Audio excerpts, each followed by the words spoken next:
Hello, hello, hello. Can you all hear me all right? Thank you for being out here, and to each and every one of you that served for this country, thank you. From the bottom of my heart, thank you. Listen, today, can't hear me? I'm going to go down there. Yeah. Let me switch. I want you to hear me. Yeah, I want you to hear me. Okay, let me start again. Again, I'm thanking each and every person here that has served to protect this country. My sincerest thanks to each and every one of you. Okay, so why I'm here today is that I want to talk to you and hopefully encourage you. That has been what I believe God has called me to do. Okay? So on May 14th of 2020, I sent a message to my children. And I don't know why I did this, but what I said to them was what I believe in is worth fighting for no matter where it takes me. I had no idea when I made that statement where my feet would go, where God would move me and take me.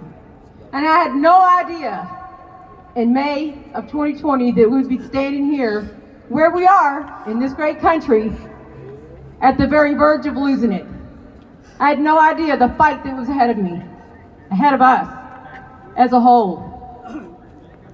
But what I want to say to you today is what we can see with our eyes, what we're hearing with our ears isn't the end all of the story. It isn't the end of the story. I'm not here to promote any one particular party. I'm not here for a political allegiance. Do I want my country? Do I want America? Yes! Yes! I want my state. I want Kentucky. And I don't want to be in a socialistic, communistic world. I want America to be the free country it has been all my life. So I stepped up. What happened to me is that I got a stirring in me that I believe God put in me. And he said, Kim, be the town crier. Call people to wake up. If there are any of you here that have seen me at the Capitol, that's been the vein of my message. Wake up, America! Wake up! It is not too late to wake up. It is not. So I'm on a mission. This is my call. This is my message. I'm here to tell you that God is in control. He is the chief commander. This is not over. And I want to encourage you to rise up above the noise. Come above it. Rise up. You know what? God said that those that wait upon the Lord will mount up with wings as eagles. And they will run and not be weary. And they will walk and not faint. I know you're tired. I'm tired. We're tired. We are. It's been a fight.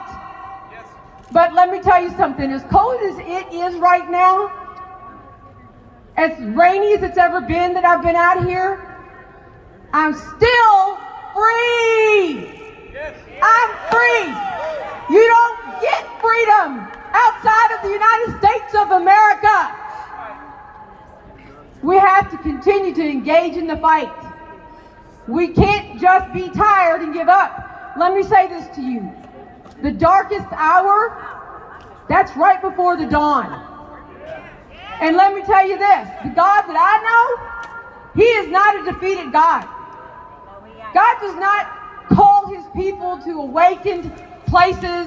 He did not call me to my knees to pray along with hundreds and thousands of millions of people. He has not called people to go out to DC to be heard. He has not called this movement to end it how we see it today. Now look, I'm not a prophetess, I'm not a prophet. I can't say I know exactly how it's going to turn out, but I know God is in control. And I trust him. And I encourage you to trust him. Let me tell you something I learned about eagles. Eagles actually love the storm. And boy, have we been in a storm. What a storm. But you see what happens to an eagle when the violent wind hits them, it actually hardens their wings. And then they're able to fly higher and to raise up above into way up, 10,000s of feet, as high as they can go.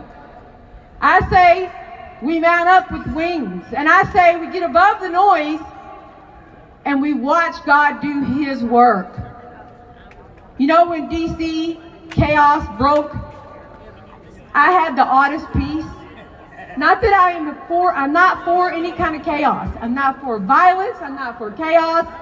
I'm for none of that. But I know the peace of God will keep our hearts and minds if we keep them on Him. And what I said to myself is, you know what? Nothing's changed. For me, nothing's changed. A lot happened in D.C. on January the 6th. But God did not change His plan. God has not changed His plan.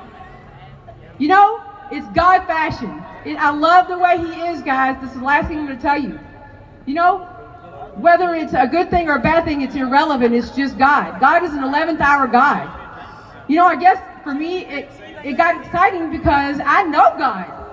And I know what He does is He takes us to the edge of, what's going to happen now?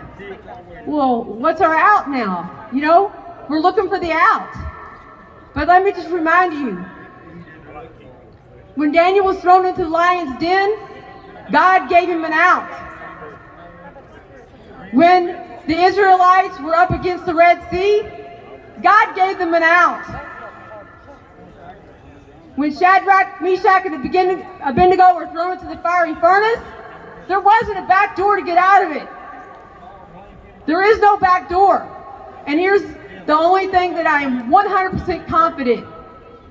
I do not need or ever will understand the how of what God is doing. And I do not regret this call that He put on my life.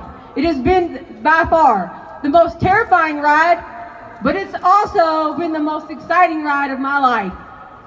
Because I am walking with God, I'm running with God, and I'm asking you to run with God.